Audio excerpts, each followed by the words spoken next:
एखाद्या व्यक्तीने चोरी केल्यानंतर त्याला काय भीती असते? तर सगळ्यात पहिली मोठी भीती असते ती की तो पकडला जाईल.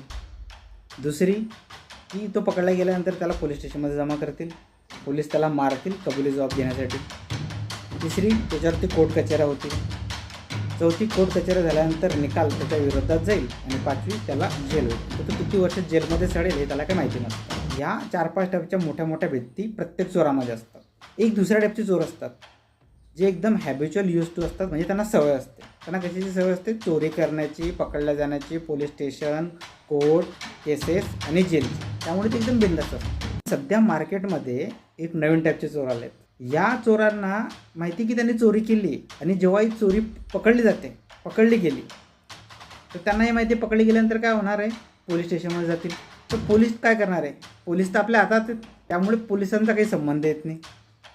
मग जर का पोलिसांना साईडला करून कोर्टामध्ये पण गेले तर काय होणार? कोर्टामध्ये जज पण आपल्या खिशात आहेत.